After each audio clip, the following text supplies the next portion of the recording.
الشيطان الرجيم بسم الله الرحمن الرحيم ولله المشرق والمغرب فأينما تولوا فثم وجه الله إن الله واسع عليم وقالوا اتخذ الله ولدا سبحانه بل له ما في السماوات والأرض كل له قانتون بديع السماوات والأرض وإذا قضى أمرا فإنما يقول له كن فيكون وقال الذين لا يعلمون لولا يكلمنا الله أو تأتينا آية كذلك قال الذين من قبلهم مثل قولهم تشابهت قلوبهم قد بينا الآيات لقوم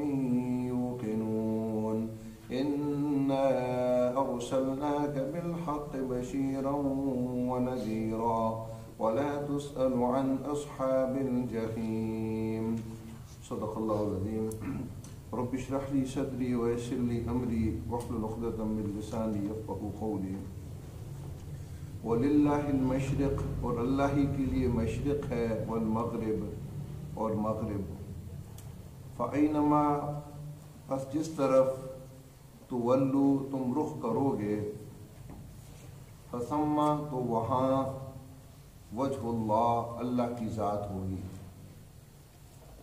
وجہ ویسے معنی ہے چہرہ اللہ کا چہرہ ہوگا لیکن مراد ذات ہے اس کی پہلے میں نے وضاحت کر لی ہے بعض اوقات ایک جز بول کر اس کا کل مراد لیا جاتا ہے ان اللہ بے شک اللہ تعالی واسع وسعت والا ہے علیم جاننے والا ہے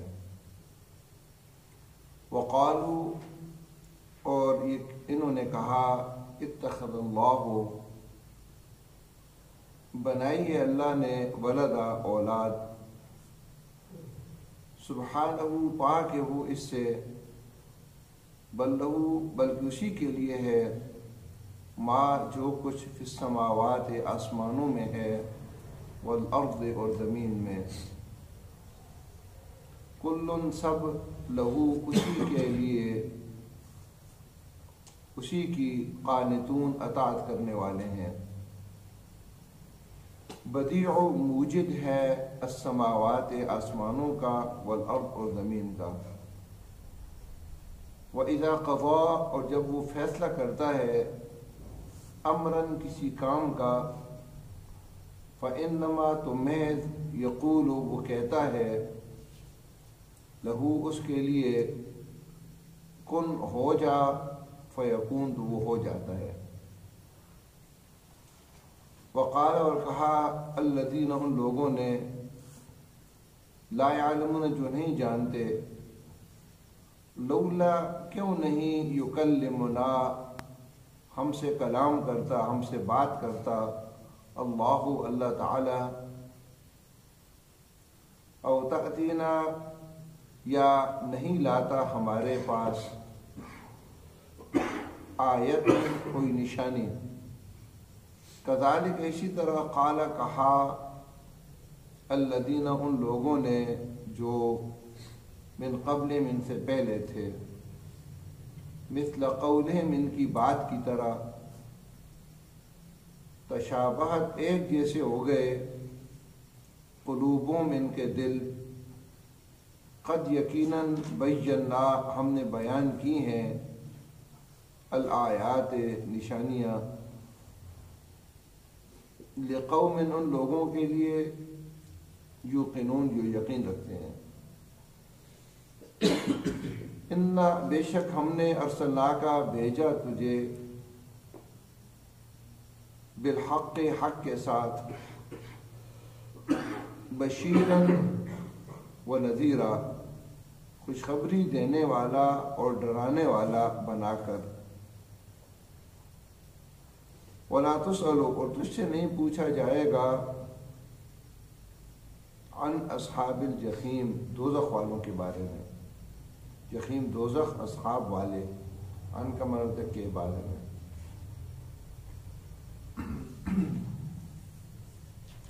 پہلی آیت مبارکہ کے بارے میں مفسرین کی بہت ساری رائے ہیں کہ یہ کب نازل ہوئی، اس کا شان نزول کیا ہے، مختلف شان نزول بیان کیے گئے ہیں۔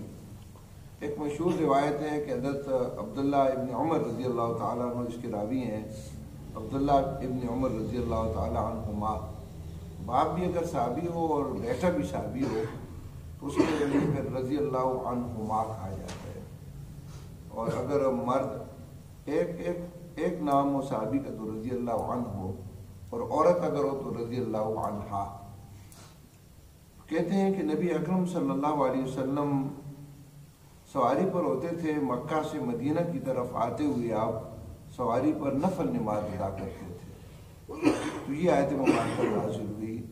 مطلب یہ ہے کہ نفل نماز حالت سفر میں ایک آدمی جس طرف بھی اس کا رخ ممکن ہو وہاں ادا کر سکتا ہے، اس کے لیے ضروری نہیں ہے کہ قبلے کی طرف اس کا رخ ہو، لیکن نفل نماز، فرض نماز کے لیے شرط ہے کہ قبلے کی طرف آدمی کا رخ ہو، اور حالت قیام میں نفل کے لیے بھی شرط ہے۔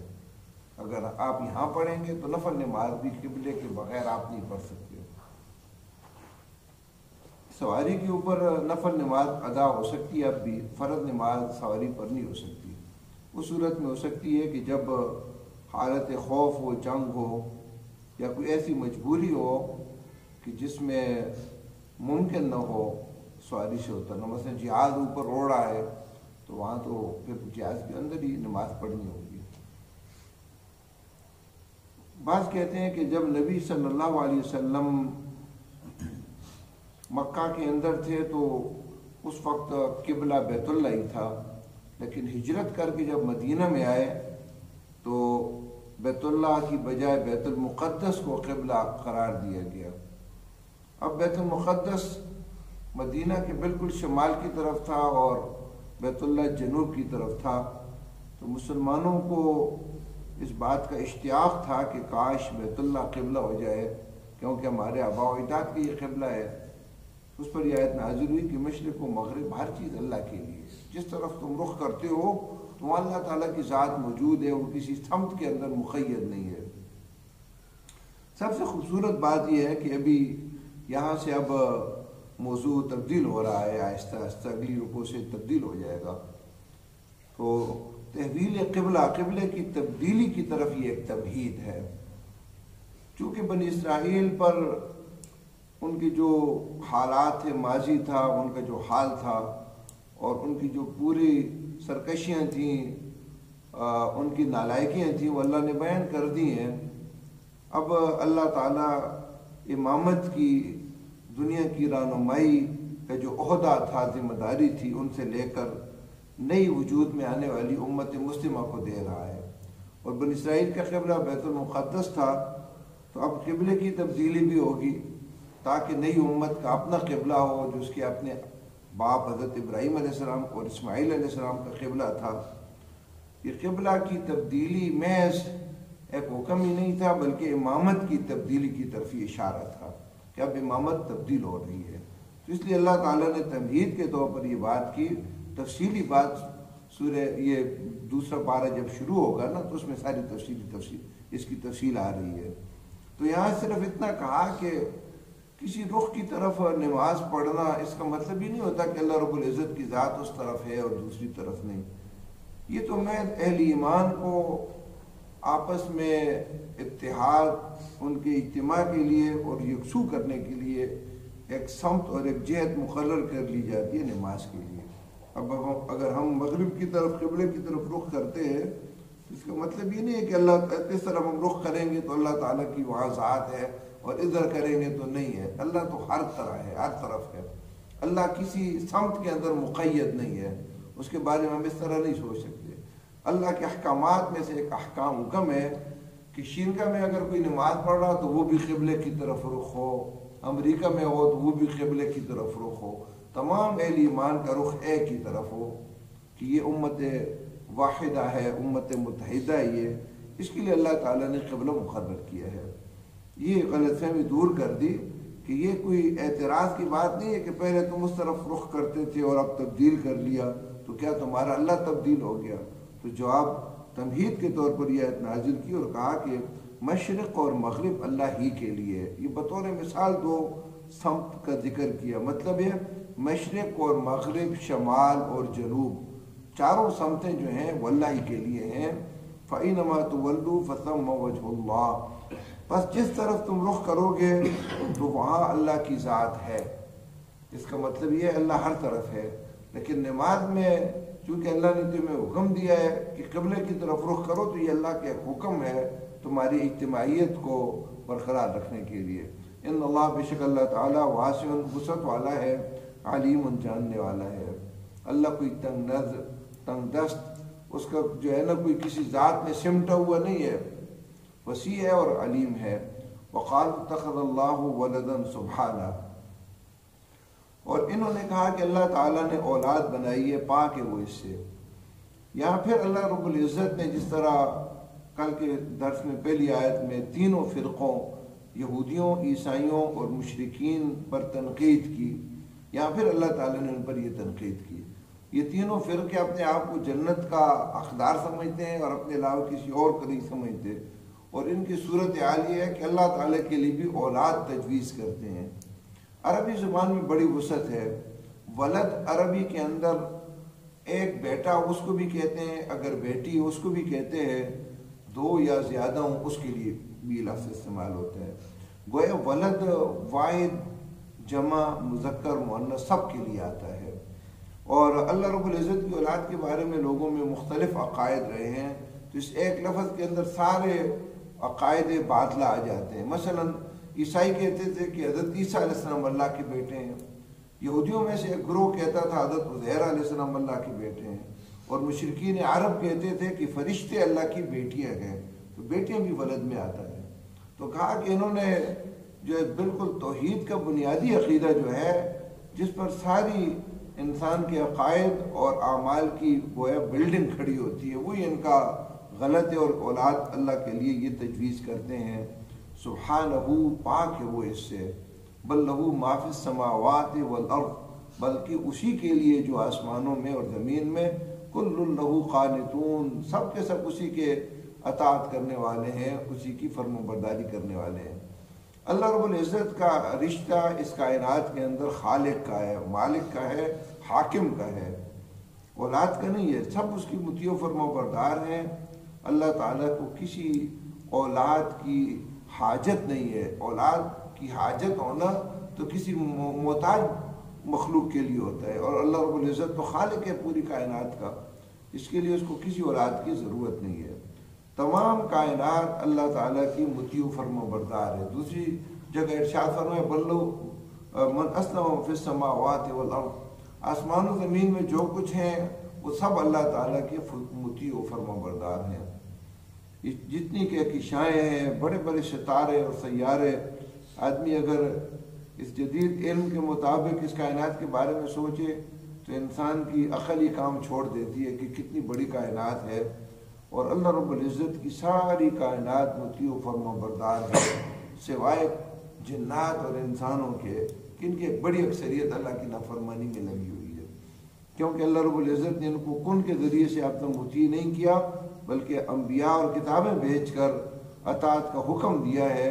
یہ تکوینی حکم نہیں ہے، یہ تشریعی حکم ہے. اللہ تعالیٰ نے اس مخلوق کو امتحان میں ڈالا ہوا ہے. گویا جب ایک مخلوق، ایک بندہ یا کوئی جن اللہ کی اطاعت کرتا ہے تو اس کا مطلب یہ ہے کہ پوری کائنات جس سمت کے اندر سفر کر رہی ہے، یہ بھی اس سمت میں سفر کر رہا ہے. لیکن اگر یہ اللہ کی سرکشی کا راستہ اختیار کرتے ہیں تو اس کی مثال بالکل ایسی ہو جاتی ہے جس طرح آپ سوچیں کہ لاکھوں کا مجمع راستے میں ایک طرف جا رہا اور ان کے بیچ میں سے ایک آدمی الٹ سفر شروع کر دے. بالکل اس بندے اور جن کی بھی یہی صورتحال ہوتی ہے. پوری کائنات کے الٹ سفر کر رہا ہوتا ہے، جس کی وجہ سے اس کی زندگی کے اندر کبھی بھی اطمینان اور سکون نہیں آ سکتا. جس طرح اس آدمی کی زندگی میں اطمینان، سکون نہیں آ سکتا جو قافلے کے الٹ سمت کے اندر سفر کرتا ہے. بدیع السماوات والارض، موجد ہے آسمانوں اور زمین کا. بدیع کہتے ہیں ابتداءً پیدا کرنے والا. ایک ہوتے ہیں خالق، ایک ہوتے ہیں بدیع. اس میں بنیادی فرق ہے. خالق کہتے ہیں ایک چیز سے دوسری چیز کا بنانا. مثلا مٹی اور گارے سے انسان کو اللہ نے بنایا تو اللہ خالق ہے اس معنی میں. جنات کو اللہ رب العزت نے آگ کی لپٹ سے بنایا، ایک چیز سے دوسری چیز بنا لی، یہ خالق ہے. اسی طرح فرشتوں کو اللہ تعالیٰ نے نور سے، روشنی سے بنایا، ایک چیز سے دوسری چیز بنا لی، اس کو خالق کہتے ہیں. اللہ خالق بھی ہے، لیکن بدیع کہتے ہیں کوئی چیز بھی نہ ہو، عدم سے وجود میں لانا. یعنی ایک چیز موجود ہی نہیں ہے اور وہ کن کرے اور وہ چیز موجود ہو جائے. تو آسمان و زمین اس سے پہلے کچھ بھی نہیں تھا. اللہ نے ایک جگہ سورہ حامیم سجدہ میں کہا وہی دخان، بس دھواں سا تھا. اس کے بعد اللہ رب العزت نے اس موجودہ کائنات کو وجود میں لے آئے. یہ کوئی حتمی نہیں ہے، یہ قیامت اسی کا نام ہے کہ پھر موجودہ جس طرح پہلی کائنات ختم ہوئی اور یہ کائنات نئے قوانین کے مطابق اللہ نے بنائی.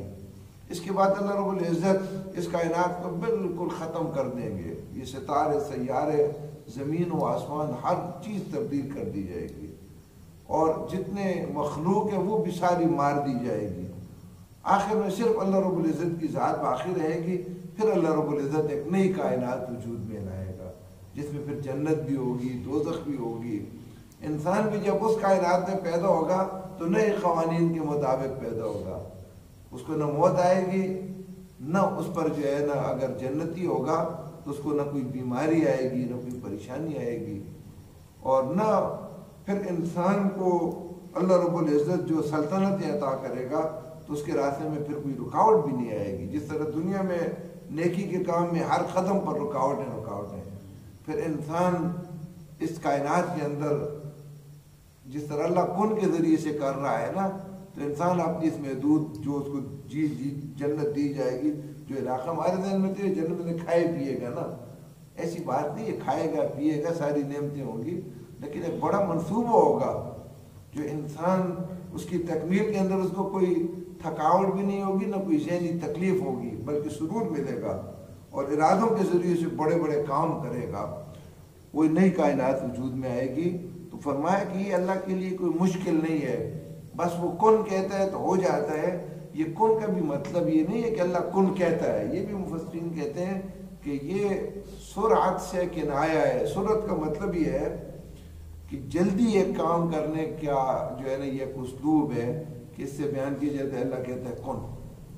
کن سے تو کوئی چھوٹا لفظ نہیں ہے نا، کوئی کہا جائے ہو جا اور وہ چیز ہو جاتی ہے. اللہ کو کہنے کی بھی ضرورت نہیں پڑتی، بس اللہ ارادہ کرتا ہے اور وہ چیز ہو جاتی ہے. وَإِذَا قَضَىٰ أَمْرًا فَإِنَّمَا يَقُولُ لَهُ كُن فَيَكُونُ. جب یہ کہا نا کہ آسمان و زمین کا موجد ہے، تو پہلے بھی تو ویسے آسمان و زمین تو کم از کم انسانوں کی نگاہ میں تھی نا، پوری نہیں تھی تو کچھ تو تھی. آسمان کے ستارے سیارے کچھ تو تھے. جو علم بڑھتا جاتا ہے تو آسمان کا جو علم ہے نا یہ وسعت آ رہی ہے اس میں. اور پھر آدمی جب سوچتا ہے نا کہ ایک ایک ستارہ سورج زمین سے 10 لاکھ گنا بڑا ہے، اور کئی ستارے ایسے ہیں جو لاکھوں گنا سورج سے بڑے ہیں، اور پھر کہکشائیں اور اربوں ستارے اس طرح سورج سے کئی بڑی اربوں ستارے ایک ایک کہکشاں میں ہیں، اور پھر کہکشائیں بھی کوئی 2 4 5 نہیں، ہزاروں لاکھوں کہکشائیں ہیں. پھر کہکشاؤں سے مل کر کلسٹر بنتے ہیں اور ان کی تعداد بھی ہزاروں لاکھوں میں ہے. تو انسان کی عقل حیران رہ جاتی ہے، اور ہر چیز ایسے قانون کی شکنجے میں بندھی ہوئی ہے اللہ کے. تو سوچ آج کے ممکن ہے کسی ماہر فلکیات کے ذہن میں کس طرح اللہ نے اس کو بنایا. تو کہا وَإِذَا قَضَىٰ أَمْرًا فَإِنَّمَا يَقُولُ لَهُ كُن فَيَكُونُ. وہ جب کسی کام کا فیصلہ کرتا ہے تو بس اس کے لیے ارادہ کرتا ہے اور وہ چیز ہو جاتی ہے. اللہ کے لیے کوئی مشکل نہیں. وَقَالَ الَّذِينَ لَا يَعْلَمُونَ لَوْلَا يُكَلِّمُنَا اللَّهُ وَتَأْتِينَا آیَةٌ. اور کہا ان لوگوں نے جو نہیں جانتے سے کیا مراد ہے؟ جو اللہ تعالیٰ کی کتاب کا علم نہیں جانتے. دیکھیں اللہ رب العزت بار بار اس بات کی طرف توجہ دلاتے ہیں. ایک آدمی کے پاس اللہ کی کتاب کا علم نہیں ہے تو وہ جاہل ہے، چاہے دنیا کے فنون اور علوم کا کتنا ہی ماہر کیوں نہ ہو جائے. اصل علم جو ہے جو انسان کو انسان بناتا ہے، زندگی کے طریقے سکھاتے ہیں اس کو، وہ اللہ تعالیٰ کی کتاب کا علم ہے. اور اللہ تعالیٰ کی کتاب کا جس کے پاس علم نہیں گویا وہ جاہل ہے، چاہے دنیاوی علوم کی کتنی ہی ڈگریاں اس کے پاس کیوں نہ ہو. اس سے مراد مشرکین عرب ہیں. دیکھیں اللہ رب العزت نے تمام کفار کو 2 حصوں میں تقسیم کر لیا ہے. ایک اہل کتاب ہے اور ایک مشرک ہے۔ اہل کتاب سے مراد یہودی اور عیسائی ہیں، کبھی ان کو علیحدہ علیحدہ بھی ذکر کیا جاتا ہے، اور اہل کتاب یعنی یہودیوں عیسائیوں کے علاوہ دنیا میں جتنے کافر بھی ہیں قرآن ان کو مشرک کہتا ہے، اور ان کا لا یعلمون کے اندر یہ سارے شامل ہو جاتے ہیں۔ لولا یکلمنا اللہ تأتینا آیا، یہ ایک اعتراض تھا، اس کا جواب دیا گیا۔ کہا کہ یہ کہتے ہیں کہ اللہ تعالیٰ ہم سے کلام کیوں نہیں کرتا، یا ہمارے پاس کوئی نشانی کیوں نہیں آتی۔ مشرکین عرب کہتے تھے کہ اللہ تعالیٰ میں خود کیوں نہیں کہتا کہ یہ قرآن میری کتاب ہے اور یہ محمد صلی اللہ علیہ وسلم میرے نبی ہیں۔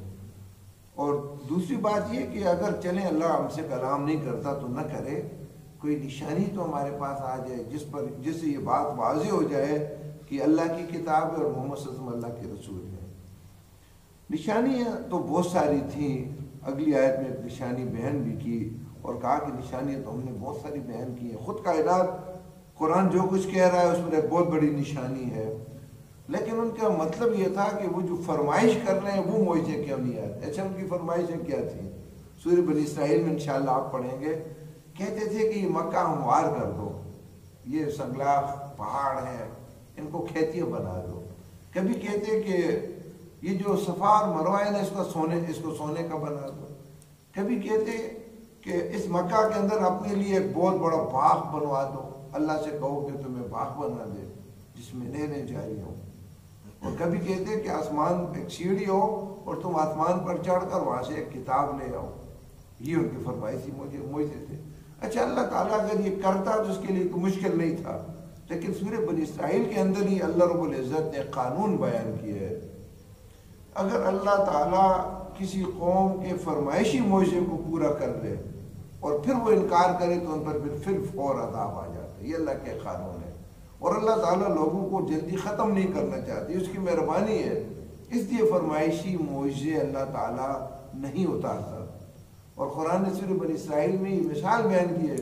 دیکھیں سمودیوں نے، قوم سمود نے حضرت صالح علیہ السلام سے کہا کہ ہمیں اس چٹان کے اندر سے اونٹنی اگر نکال کر دے دو تو ہم ایمان لے آئیں گے۔ اچھا سامنے وہ چٹان پھٹی اور اونٹنی نکل آئی، لیکن بدبختوں نے اس پر ایمان نہ لایا اور آخرکار اس کو قتل کر دیا۔ تو پھر صالح علیہ السلام نے کہا کہ اب 3 دن ہے تمہارے پاس زندگی کے، اب 3 دن کے بعد تم پر عذاب آئے گا، اور ان 3 دنوں میں کے بعد ان پر عذاب اللہ کا آ گیا۔ اس لیے اگر اللہ تعالیٰ اس وقت یہ کام کر لیتا اور پھر مکہ کے لوگ ایمان نہ لاتے تو پھر لازماً ان پر اللہ کا عذاب آتا۔ اگر اللہ کے بھیجے معجزات کا انکار کرے تو اللہ مہلت دیتا رہتا ہے، لیکن انسانوں کے مانگے ہوئے معجزات اگر اللہ پورا کر لے اور پھر بھی ایمان نہ لائے تو پھر اللہ تعالیٰ مہلت عمل ختم کر لیتا ہے۔ کذالک قال الذین من قبلہم، اسی طرح کہا ان لوگوں نے جو ان سے پہلے تھے، مثل قولہم، ان کی بات کی طرح، یعنی گزشتہ اقوام کے لوگوں نے جس طرح کی فرمائشیں کی اور جس طرح انبیاء کا انکار کیا، یہ موجودہ کفار بھی اسی طرح ہیں اور آج کے جو ہیں وہ بھی اسی طرح ہیں۔ تشابہت قلوبہم، ایک جیسے ہو گئے ان کے دل، یعنی انکار میں، حق کے مقابلہ کرنے میں، انبیاء علیہ السلام کی دعوت کو دبانے میں، اس نور کو بجھانے میں۔ ہمیشہ سے لوگ ایک ہی طرح رہے اور ان کے کرتوت بھی ایک طرح رہے اور آج بھی بالکل اسی طرح ہے۔ قد بینا الآیات لقوم یوقنون، یقیناً ہم نے بیان کی آیات ان لوگوں کے لیے جو یقین رکھتے ہیں۔ تو کائنات تو نشانیوں سے بھری ہوئی ہے۔ اللہ بار بار نہیں کہتا کہ آسمان و زمین کی تخلیق کی طرف تم دھیان کرو اور مختلف جو ہے نا خوراک کی طرف تم دھیان کرو۔ جو انسان کا علم بڑھتا جاتا ہے تو اس کائنات کے اندر اللہ رب العزت کی توحید کی نشانیاں بڑھتی جا رہی ہیں۔ اِنَّا أَرْسَلْنَاكَ بِالْحَقِّ بَشِيرًا وَنَذِيرًا، بے شک ہم نے تجھے بھیجا ہے حق کے ساتھ، یعنی دین حق کے ساتھ، سچے دین کے ساتھ، خوشخبری دینے والا اور ڈرانے والا بنا کر۔ یعنی نشانیاں مانگتے ہیں، سب سے بڑی نشانی تو خود آپ کی ذات ہے۔ آپ اسی مکہ کے اندر پلے بڑھے، یہی آپ نے بچپن گزارا، لڑکپن گزارا، علم کے وسائل جو ان لوگوں کے تھے آپ کے بھی وہی تھے، نہ کوئی مدرسہ، نہ کوئی درسگاہ، نہ کوئی علمی کتابیں، کچھ بھی نہیں۔ تجارتی سفر انہوں نے تو زیادہ کیا، آپ نے تو صرف 2 سفر کیے، لیکن 40 سال کے بعد اچانک آپ نے کتاب لوگوں کے سامنے بیان کرنا شروع کر دی، اور جو بھی اس پر ایمان لاتا ہے اس کی زندگی کے اندر ایک انقلاب برپا ہو جاتا ہے، اور اس کی روشنی مسلسل پھیلتی جا رہی ہے۔ کیا نبی کی ذات سے بھی بڑا معجزہ اور اس کتاب سے بھی بڑی نشانی کوئی ہو سکتی؟ کوئی نہیں ہو سکتی۔ اس لیے کہا کہ آپ خود ایک نشانی ہیں، اور آپ کا کام کیا ہے؟ بشیر و نذیرہ، خوشخبریاں دینے والا اور ڈرانے والا۔ جو لوگ اس دعوت پر لبیک کہیں، آپ کی اطاعت شروع کر دیں، اللہ تعالیٰ کی کتاب کے احکامات کے ماتحت ہو جائیں، تو ان کو خوشخبریاں دینا، اور جو اس کا انکار کریں ان کو ڈرانا۔ ایک بات ذہن میں رہے، جب برے لوگوں کو خوشخبریاں دینا شروع کر دی جائے نا، تو معاشرے کا بگاڑ پھر درست نہیں ہوتا، مزید بڑھتا جاتا ہے۔ ایک آدمی سود کھا رہا ہے اور آپ اس کو اگر کہہ رہے ہیں کہ 100 دفعہ سبحان اللہ بحمدہ سبحان اللہ العظیم اگر تم پڑھو گے تو سارے گناہ معاف ہو جائیں گے، اور جنت میں اتنی بڑی وسعت تمہارے لیے تیار ہو جائے گی، وہ تو سود نہیں چھوڑے گا۔ اس کو تو یہ کہنا ہے کہ سود کے لیے کھانے والے کے اللہ کا سخت ترین عذاب ہے، اگر تم نے یہ کام نہ چھوڑا تو اس کے نتیجے میں دوزخ کی آگ کا تم شکار تو ہو جائے گا۔ اور اللہ تعالیٰ کی جو عذاب معراج کے موقع پر نبی صلی اللہ علیہ وسلم کو دکھائے گئے کہ کس طرح سودی لوگوں کے پیٹوں کے اندر سانپ پھر رہے تھے، اور بڑے بڑے پیٹ تھے وہ نظر آ رہے تھے، وہ روایات اس کے سامنے بیان کرنی چاہیے۔ اسی طرح ایک آدمی اگر نماز نہیں پڑھ رہا تو آپ اس کو اس طرح کے اذکار بتا کر جو ہے نا یہ جنت کی خوشخبریاں جب دیں گے تو اس سے کب نماز پڑھنی ہے؟ اس کو تو کہا جائے کہ نماز پڑھنا کفر ہے۔ نماز کے بارے میں نبی نے فرمائی ایمان اور کفر کے درمیان فرق ہی نماز ہے۔ یہ الگ بات ہے کہ کفر کی پھر 2 قسمیں، ایک اعتقادی ایک عملی ہے۔ اسی طرح کوئی اور گناہ کرنے والا آدمی ہو تو اس کو گناہ سے، اس کے عذاب سے ڈرانا چاہیے۔ یہ طریقہ ہے جو نبوی طریقہ ہے۔ اور جو اچھے کام کرنے ہو، کوئی بچے حفظ کر رہا ہو آپ اس کو خوشخبری دیں، اسی طرح کوئی نمازی آپ اس کو خوشخبری دیں، رزق حلال کمانے والا مزدور ہے آپ اس کو خوشخبری دیں، تاکہ جو ہے نا اس رزق حلال کے راستے پر ثابت قدمی اس کو حاصل ہو، اور اس راستے میں جو اس کو زخم لگتے ہیں دل پر بھی جسم پر بھی، اس کو جو ہے نا کچھ اطمینان اور سکون ہو کہ راستہ یہی ٹھیک ہے۔ اچھے لوگوں کو خوشخبریاں دینا اور برے لوگوں کو ڈرانے کا کام یہ نبی کرتا ہے۔ وَلَا تُسْأَلُ عَنْ أَصْحَابِ الْجَحِيمِ، اور تجھ سے نہیں پوچھا جائے گا جہنم والوں کے بارے میں۔ یہ جملہ کیوں کہا؟ اس لیے کہ قرآن میں آتا ہے کہ نبی اکرم صلی اللہ علیہ وسلم لوگوں کے لیے بہت زیادہ فکر مند تھے۔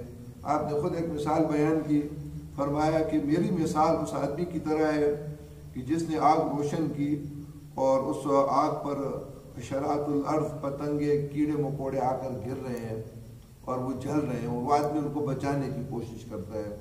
فرمایا میری مثال بھی ایسی، میں تمہیں کمر سے پکڑ پکڑ کر جہنم سے بچانے کی کوشش کر رہا ہوں، لیکن تم جہنم کے اندر گرے جا رہے ہو۔ اور خود اللہ رب العزت نے آپ کی اس ذہنی جو کیفیت تھی پریشانی کی، لوگ مسلمان کیوں نہیں ہو رہے، لوگ جہنم کی طرف کیوں جا رہے ہیں، اس کو بڑے خوبصورت انداز میں بیان کیا 2 مقامات پر۔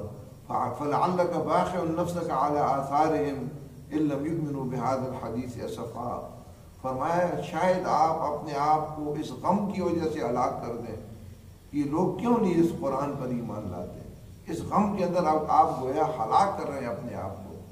تو آپ انتہائی فکر مند تھے لوگوں کے لیے، تو اس پر آپ کو تسلی دی گئی اور کہا کہ آپ کا کام لوگوں کو کے لیے حق واضح کرنا ہے، جو قبول کر لیں ان کو خوشخبریاں دینا ہے، جو قبول نہ کریں ان کو ڈرانا ہے۔ لیکن اس حق کے واضح ہونے کے بعد بھی اگر کوئی اس طرف نہیں آتا تو یہ اس کا اپنا معاملہ ہے، تجھ سے اللہ تعالیٰ نہیں پوچھے گا کہ جہنم میں کیوں لوگ چلے گئے۔ ہاں، لوگوں تک حق پہنچانا ہمارے لیے امت کی ذمہ داری، نبی صلی اللہ علیہ وسلم کی بھی تھی، اور اس کے بعد پوری امت کی ذمہ داری ہے۔ حق پہنچانے کے بعد ایک آدمی کی مرضی ہے، گناہ نہیں چھوڑتا تو نہ چھوڑے، اس کے بارے میں بہت زیادہ کوڑنا نہیں چاہیے۔ بعض اوقات ایک آدمی اپنے وزن سے زیادہ وزن اپنے اوپر لاد دیتا ہے نا، وہ سمجھتا ہے کہ سب کو نیکی کی راستے کی طرف لانا میری ذمہ داری ہے۔ ذمہ داری نہیں ہے، ان تک حق پہنچانا ذمہ داری ہے۔ اس کے بعد وہ اگر نہیں آتے تو نہ آئے، اپنے عمل کے خود ذمہ دار ہیں۔ ہاں وقتاً فوقتاً جب بھی موقع ہو تو تذکیر کا کام کر لینا چاہیے۔ کیوں؟ فرمایا وَمَا عَلَى الَّذِينَ يَتَّقُونَ مِنْ حِسَابِهِم مِّن شَيْءٍ وَلَكِنْ ذِكْرَىٰ لَعَلَّهُمْ يَتَّقُونَ۔ فرمایا کہ وہ لوگ جو نیک لوگ ہیں، متقی لوگ ہیں، یہ برے لوگوں کا حساب ان سے نہیں لیا جائے گا، ان کا اپنا حساب ہے۔ ہاں زیادتیاں نہیں کرتے رہا کریں تاکہ ممکن ہے بچ جائیں اللہ تعالیٰ کی پکڑ سے، اللہ تعالیٰ کے عذاب سے، لیکن کوڑنا اور بہت زیادہ پریشان ہونے کی ضرورت نہیں۔ ہاں اپنی ذمہ داری ادا کرنے کے بارے میں فکر مند ہونا چاہیے۔ اعوذ باللہ من الشیطان الرجیم، بسم اللہ الرحمن الرحیم۔ وَلِلَّهِ الْمَشْرِقُ وَالْمَغْرِبُ، اور اللہ ہی کے لیے مشرق اور مغرب ہے۔ فَأَيْنَمَا تُوَلُّوا، پس جس طرف تم رخ کرو گے، فَثَمَّ، تو وہاں وجہ اللہ، اللہ کی ذات ہے۔ ان اللہ، بے شک اللہ تعالیٰ، واسع، وسعت والا ہے، علیم، جاننے والا ہے۔ وقالوا، اور انہوں نے کہا، اتخذ اللہ، بنائی اللہ نے، ولدا، اولاد، سبحانہ، پاک ہے وہ اس سے، بل لہو، بلکہ اسی کے لیے، ما فی السماوات، جو آسمانوں میں ہے، والارض، اور زمین میں، کل لہو، سب کے سب اسی کی، قانتون، اطاعت کرنے والے ہیں۔ بدیع السماوات والارض، موجد ہے آسمانوں اور زمین کا۔ وَإِذَا قَضَىٰ أَمْرًا، اور جب فیصلہ کرتے ہیں کسی کام کا، فَإِنَّمَا يَقُولُ، تو محض کہتا ہے، لہو، اس کے لیے، کن، ہو جا، فَيَقُول، تو وہ ہو جاتا ہے۔ وَقَالَ الَّذِينَ، اور کہا ان لوگوں نے، لَا يَعْلَمُونَ، جو نہیں جانتے، لَوْلَا يُكَلِّمُنَا اللَّهُ، کیوں نہیں کلام کرتا ہم سے اللہ، او تأتینا آیا، یا نہیں آتی ہمارے پاس کوئی نشانی، یعنی فرمائشی معجزہ۔ کذالک، اسی طرح، قال الذین، کہا ان لوگوں نے، من قبل، جو ان سے پہلے تھے، مثل قولہم، ان کی بات کی طرح، تشابہت، ایک جیسے ہو گئے، قلوبہم، ان کے دل، قد بینا، یقیناً ہم نے بیان کی ہیں، الآیات، نشانیاں، لقوم یوقنون، ان لوگوں کے لیے جو یقین رکھتے ہیں۔ انا ارسلناک، بے شک ہم نے بھیجا ہے تجھے، بالحق، حق کے ساتھ، بشیراً، خوشخبریاں دینے والا، ونذیرا، اور ڈرانے والا بنا کر۔ ولا تسألوا، اور تجھ سے نہیں پوچھا جائے گا، عن اصحاب الجحیم، دوزخ والوں کے بارے میں۔ آمین۔ الحمدللہ رب العالمین، والعاقبۃ للمتقین، والصلاة والسلام علی رسول الکریم۔ ربنا آتنا فی الدنیا حسنۃ وفی الآخرۃ حسنۃ وقنا عذاب النار۔ اللهم وفقنا لما تحب وترضى، اللهم احسن عاقبتنا في الأمور كلها وأجرنا من خزي الدنيا وعذاب الآخرة۔ ربنا ظلمنا أنفسنا وإن لم تغفر لنا وترحمنا لنكونن من الخاسرين۔ اللهم ثبتنا على الإسلام، اللهم نور قلوبنا بنور الإيمان، اللهم زين أخلاقنا بنور القرآن، اللهم أرنا الحق حقا وارزقنا اتباعه، وأرنا الباطل باطلا وارزقنا اجتنابه۔ اللهم اشف مرضانا ومرضى المسلمين، يا شافي الأمراض اشف مرضانا ومرضى المسلمين، اللهم اغفر للمؤمنين والمؤمنات والمسلمين والمسلمات الأحياء منهم والأموات، وصلى الله تعالى على خير خلقه محمد وآله وصحبه